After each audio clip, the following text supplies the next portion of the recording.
Welcome back to the Investing Markets and Money podcast, brought to you by the Armchair Trader. Today we are revisiting Nano One, a company we've been following for quite a while now, and we have the privilege of CEO Dan Blondal returning to give us an update on the company.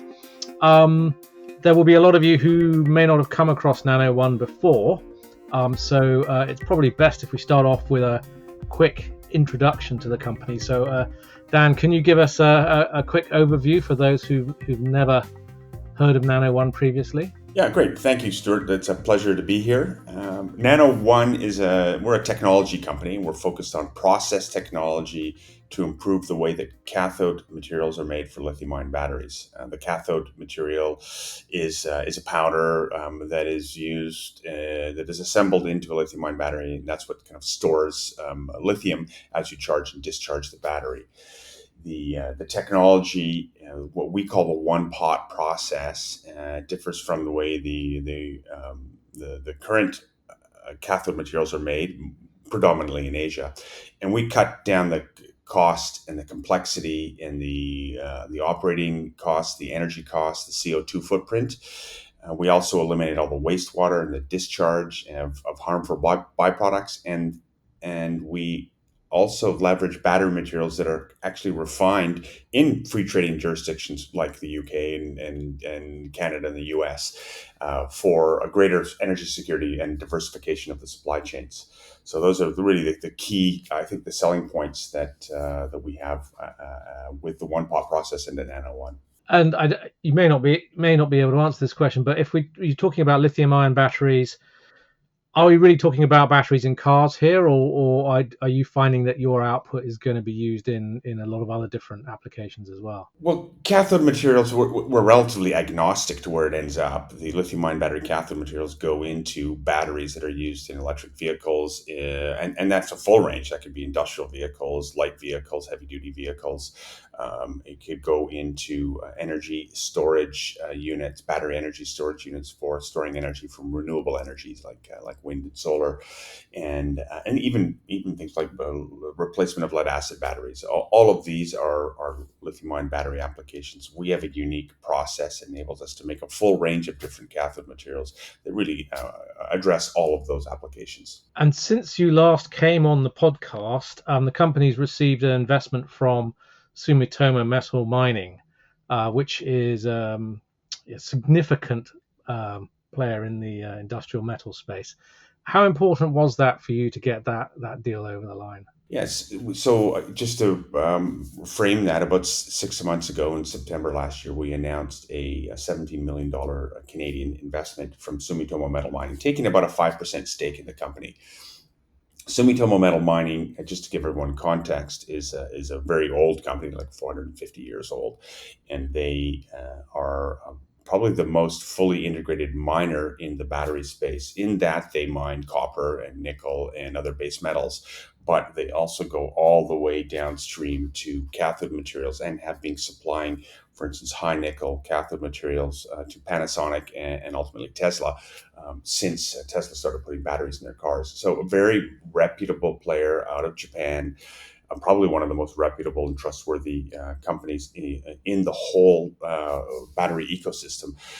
And so it's a pleasure for us to have them on as a partner, of course, as an investor. The focus with them is on lithium iron phosphate for now, ultimately also nickel, manganese, and cobalt. But we basically, all the savings I talked about earlier, the fact that we get rid of wastewater and waste stream is extremely important to a company like Sumitomo if they're going to expand operations in the Asia Pacific region and into North America and Europe. They want to make sure that they're operating within the jurisdiction and the permitting regime that exists in those areas as well. So extremely important for them to have a kind of a clean, green process that is also low cost and competitive against the Chinese pricing. And I was really interested in your most recent piece of news where you announced a partnership with Worley Chemetics. Now, that sounds like a very innovative company. but also slightly a bit of a departure for you as well in some respects. Yeah. I suppose one might look at it that way. Maybe just explain a little bit who Worley is and a little bit what they do first. I mean, the main thing here is Worley is one of the world's largest engineering firms, and they will accelerate our path to revenue, which is really key. We are very focused on revenue and getting there, and that's why we really came to agreement with Worley. To give you a sense, they're market. They have a $9 billion Australian sort of market cap, 50,000 employees around the world. But they came to us because they see the same opportunity we do. They see an opportunity to cut wastewater, cut water usage and process, cut the environmental footprint of these cathode facilities. They're already building them in various places in the world, and they see the challenges and issues trying to site these things and permit them. And so they went scouring the earth to look for a technology partner that could help them build the cathode plant of the future, one that could be sited in the West, in Northern Europe, in Central Europe, in Canada, in other countries, without coming afoul of many of the permitting issues that they're starting to see creep up around the world. And of course, it has to be low cost. It can't just be an environmentally improved process. And so that was really key to what they did. They looked all over the planet for a compatible technology with what they're trying to do, and that's why they came to us. They give you a little bit of history. So their primary business for many decades has been in the chemical industry and in the oil and gas industry, building refineries, building very large chemical plants. And they have a very successful model of doing what's called design once, build many. So design once is really the engineering benefit. So that takes all the time, value, procurement, and risk and bundles it up into one package. So you don't have to repeat it every time you build a plant. Build many basically monetizes that benefit by avoiding the cost of custom engineering on every single job. And that's been very successfly applied in their other industries. And they now, as they enter the battery materials and the clean energy business, they want to take that and roll it out into battery materials. And Nano One, Worley, this is our first example, their first example of doing this in this space, but they have successfully done it. What it does for Nano One, it gives us a bigger slice of the pie. Not only do we get technology license, we get access to the engineering benefit, the engineering sales, the equipment, the engineering plans that go into the plant. So we'll be marketing and selling a plant with Worley rather than just engineering, so rather than just licensed to our one pot process. It's really the whole enchilada. We get a bigger piece of the pie, and it accelerates the adoption of our technology into the space, and leverages, of course, a massive global client base that that Worley has, and their sales force. And it really works because it sells more plants for us. It does it more quickly, and they will get built faster and to the benefit of both parties. I've said this before. It's kind of 1+1 = 3. We're coming together to do this better. I think it's an excellent deal for you guys because I mean, my reading of it is that it's almost like a plant in battery materials plant in a box concept. Yes. And it's something that Nano One with its scale could never have achieved. I mean, a partnership like this is fantastic because this gets you into markets and places that you would never, would have been 10 years down the road for you guys otherwise. Yeah, that's correct. Like I said, it really accelerates our path to global domination. But yeah, it accelerates our path to really getting the technology out there to many different parties. It's so important. It's the concept of a modular plant and a modular production line being kind of cookie cuttered all over the place. That's not new to the world. It's a process engineering design package, and we'll have this CAM package with all the right elements in it, and enables us to really go fast. Not only go fast and low cost, bringing license revenues into the company, possibly bringing in early revenues, and we don't have to wait till the plants are built for it to be generating revenues. They'll be paying for the engineering upfront, and Nano One benefits from that. And that's a really key part of this. Is it does accelerate revenues into the company and makes us more successful faster. And Worley has the capability to build plants in parallel. They could be doing one in various places around the world because they have those capabilities. We can pursue different projects in different jurisdictions at the same time. So all part of being able to go fast and big in a much better way. And in February, you said you were starting a feasibility study. How are you getting on with that now? Yeah, maybe I'll give you a sense. So the feasibility study, I think it's important to understand, everything that we're working on here at once. So the Worley, what we're doing with Worley and with this engineering package, eventually that feasibility study will feed into the design package. So the feasibility study will then eventually work into a detailed engineering study, and that becomes that's the process engineering design package that we sell or license out to a customer.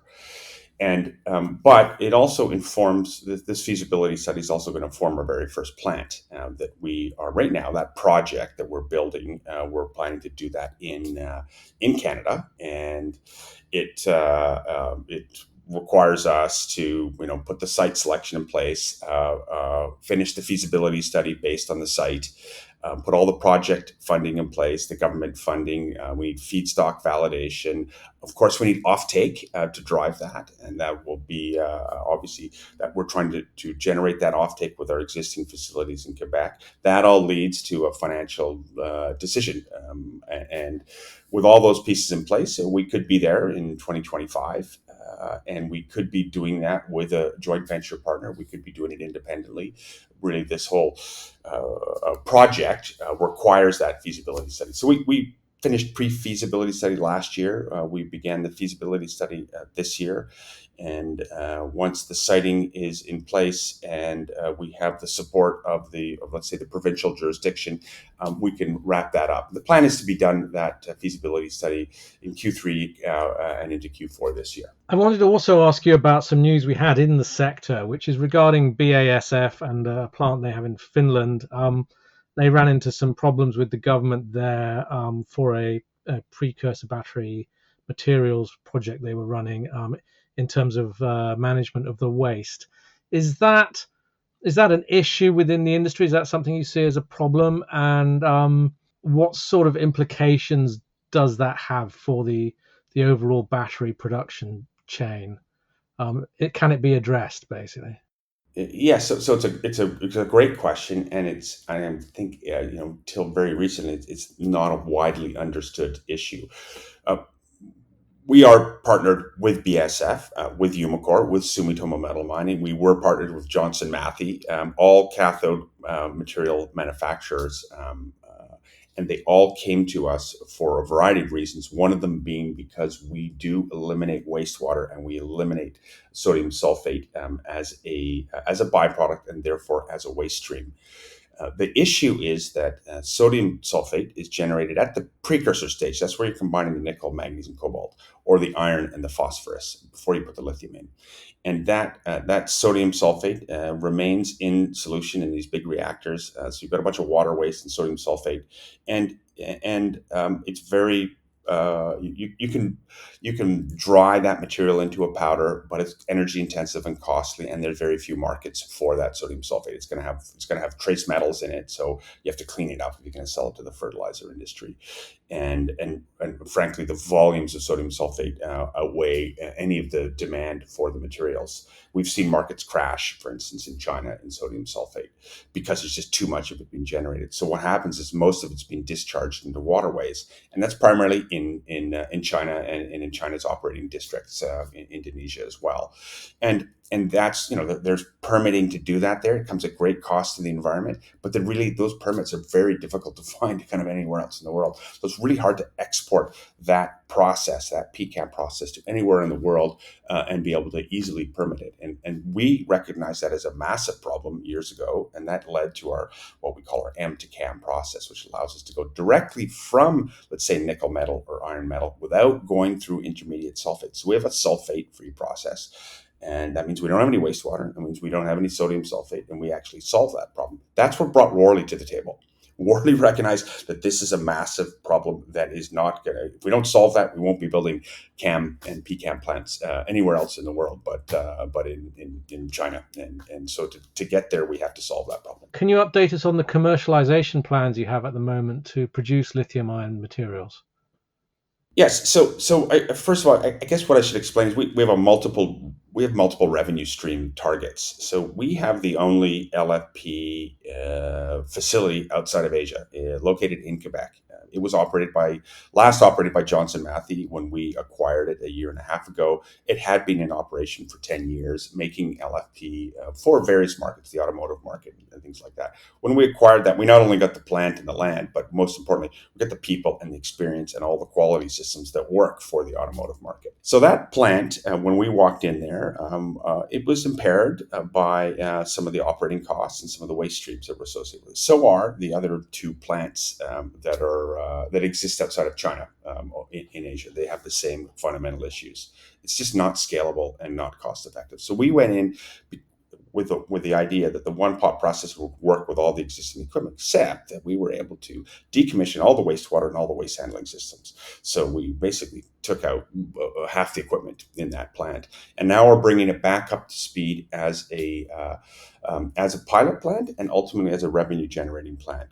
So that plant really does four things for us. It allows us to we're at kind of roughly at 200 tons, and the plans are to automate it further, to take advantage of some of the very large reactors in there to take it back up to 1,000 or 2,000 tons a year. Still very small by any standards you would see in China, but it is full scale equipment. So it allows us to de-risk the technology in full scale equipment and drive offtake for a much larger facility because the equipment's full size. That's really the first part of that. The second part is that it allows us to sample materials out to in large volumes to, let's say, automotive companies or even smaller battery companies for validation and for getting to spec with those customers. And that's the stage we're at right now. So we're trying to find that sweet spot. What's the right spec that fits everyone's needs? And then, as we learn to run that plant in the one pot mode, it teaches us and informs us on the operating conditions. And that then informs the feasibility study, which we talked about earlier. It then informs the operating conditions that we wrap into the Worley design package, the CAM package, and becomes very much what we license out into the industry. And then lastly, going back to your first question, once we start scaling this above 200 tons and into the thousands of tons, it starts to generate those very first revenues for us. To give you some context, if we bring Candiac up to from 200 to 1,000 or 2,000 tons, that might generate somewhere between 10 and 16 million a year, and that depends on capacity utilization and market pricing. The cost of lithium goes up and down. The cost of the price of lithium, price of LFP goes up and down. But that's kind of the range of revenues that we would expect to use. That we'll be using the plant for multiple purposes, but that's really the first stream of revenue. The second stream of revenue, it would be from really this first plant, this project that we're developing. It's based on the feasibility study. It roughly be about 10 times the size of the existing facility. It's about 25,000 tons. That could generate anywhere between $250 and $600 million a year, depending on market pricing. But ultimately, it's a project, as I explained before, with all of the pieces we're putting in place to build it, and likely done in joint venture, likely done in a separate entity than the existing Nano One, but really very much tied to what we're doing. So that's the second stream. But the third and most important stream is the total addressable market for licensing. Today, the market is projected to hit somewhere close to $170 billion by 2035, the cathode market. And that includes LFP at 50 billion, NMC at 100 billion, and another 20 billion in change for manganese-rich materials. Our technology addresses all of those, and we believe we can license into all of those markets. So beauty of a licensing strategy is that we become a royalty company. Royalty companies, I think, as most investors know, trade at multiples on the EBITDA, and are much more capitally efficient, and bring great value, of course, to the licensees. So really, it's those three streams of revenue that we're chasing. Some of them are, of course, shorter term.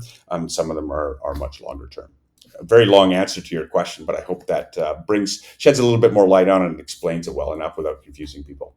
No, absolutely. Thank you.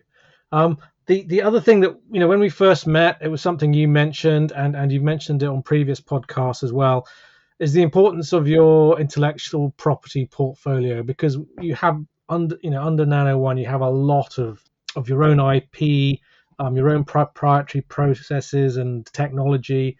How are you getting on with that? Because that's obviously a big slice of the overall valuation of the company.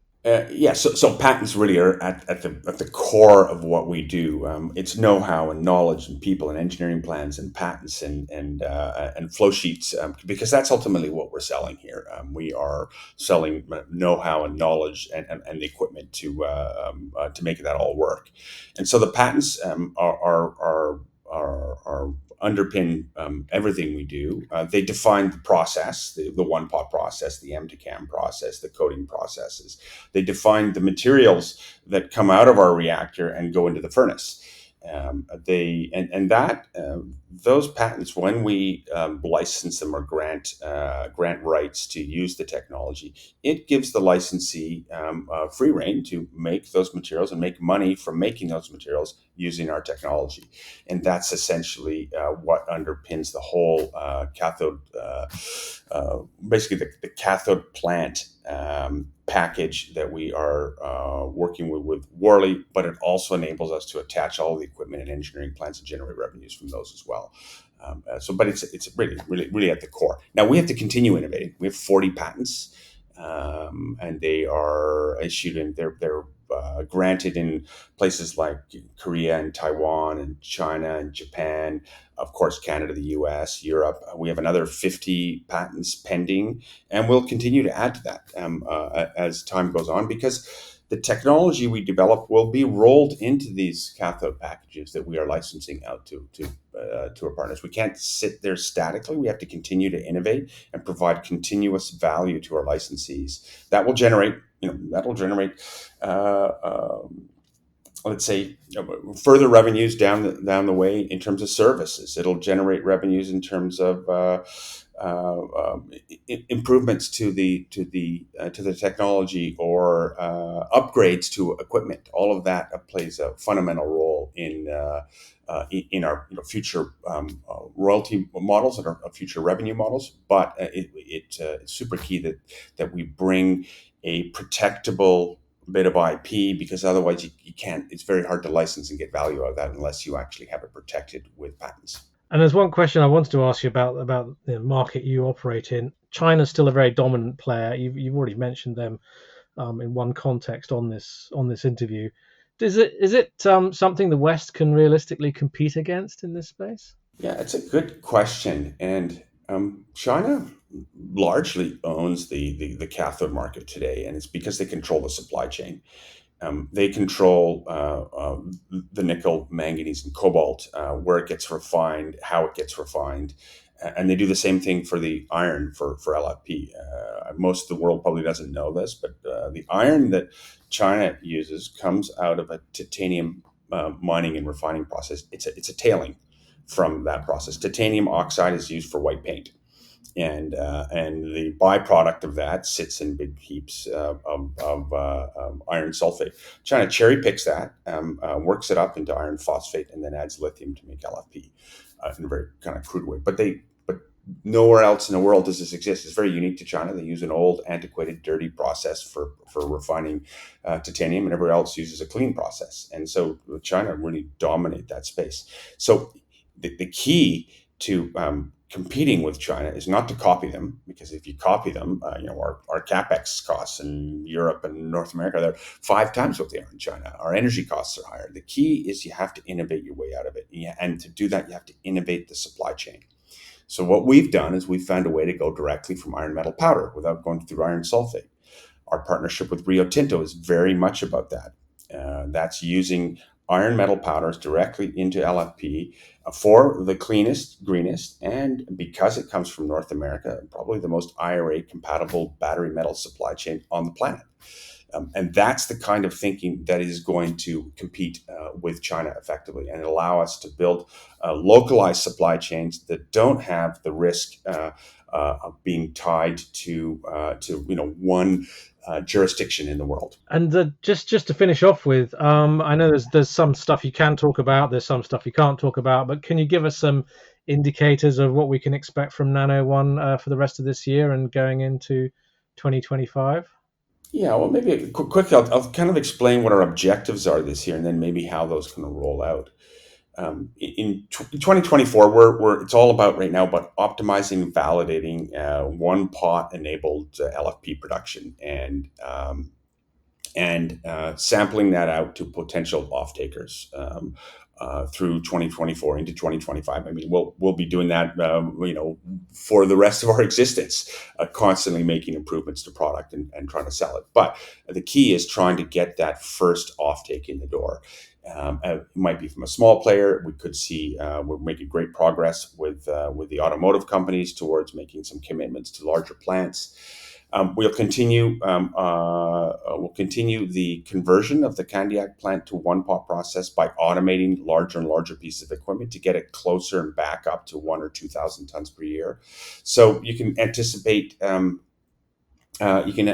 see that coming into place with the support of various levels of government. And so that's another key thing you'll see in coming up this year: is support federally, support provincially, support from the U.S. government. We have a variety of asks in to all these different levels of government. We hope to be providing more sight lines on those first revenues. They may be a trickle first, coming out of the plant right now that's kind of able to operate at 200 tons. But those first revenues really bring the confidence that the much larger players need to have in driving a decision to make a big plant. For instance, a decision to put an offtake in place that will be filled by a much larger plant in the future. We'll be validating operational conditions. We'll be informing the feasibility study that we talked about before. All of this aiming to get to a financial investment decision for that 25,000 ton plant, and then all the work we're doing with Worley. We've just kicked it off. We literally just had our first kickoff meeting last week. We've been talking to them for quite a while. We're very close to them. We have a very common vision. But as we start to put sales packages and marketing packages together, and we start to bring this out to their customers base, we'll be able to provide more insight on that as we progress and do that. We'll be informing, developing, marketing, licensing, ultimately, and deploying these kind of one pot enabled LFP plants in alliance with Worley. But it's going to be there's a journey to get there. And we'll be obviously helping shareholders through that journey, because it's not a simple story, and you can see us kind of filling that story out throughout the year. So those are really the objectives for the coming year. Obviously, the big catalyst, or the biggest catalyst, is sightline to revenues and offtakes. That's what drives everything. All the other pieces are in place. Because we have the only LFP plant in outside of Asia, we have the only ability right now to generate materials in full scale equipment that has been written down. We have some investment to make an automation, but by and large, that plan is completely written down. So it's a very low cost access to full scale production that will help de-risk and bring those offtakes into much better focus. Government grants and financing, I said, obviously progress on the expansion. That's a key catalyst. The continuous innovation and support of the feasibility studies and the CAM packages with Worley, updates on those CAM packages, partnerships. Sumitomo, Rio, Worley, BSF, Umicore. That's not the end. There are more, and we are in discussions with many players. So you can expect to hear more about that as they come into play. They're not always that fast. And then lastly, really progress on that feasibility study on that 25,000 ton plant. Site selection, the feasibility study, project funding, government funding, feedstock validation, offtake, financial decisions, JV partners. They're all play a role in what we're building forward in Canada, in Quebec, in Ontario, and hopefully in other jurisdictions around the world. We're not bound to Canada. We have a licensing strategy. We have a partner that can distribute around the world, Worley, and we will seek opportunities wherever they happen. Well, thank you very much, Dan. And yes, it was something we didn't mention in the podcast earlier, but the level of government funding and support you've got is obviously a major vote of confidence in what you guys are doing. Yeah. Well, look, the business opportunities at play here are very large for Nano One, and they're evidenced by this recent partnership with Worley, a massive company. They wouldn't be doing this if they didn't see the same kind of value that we do. We've had lots of great coverage in the public markets. Core Market just initiated coverage on us and wrote a nice little report, and that's alongside of Roth and TD and Maxim, and of course the partnerships that Sumitomo and Rio Tinto are massive companies, and that's a big validator for us. Be it from a feedstock point of view with Rio, or from a cathode production point of view with Sumitomo Metal Mining. I don't think those are not to be underestimated. They put a tremendous amount of wind in our sails. Yeah, that sounds extremely exciting, and we'll be looking forward to further updates from the company as we go through the year. But thank you very much for coming on the podcast and just updating us on stuff today, Dan. Well, thank you, Stuart. I appreciate the opportunity, and all the best to you. Have a great weekend. Thank you. And you've been listening to the Investing Markets and Money podcast from the Armchair Trader, and we've had Dan Blondal, CEO of Nano One, on the podcast today. You've been listening to the Armchair Trader podcast. Make sure you visit our website, www.thearmchairtrader.com, for your daily dose of financial markets news, and sign up to our free newsletter there.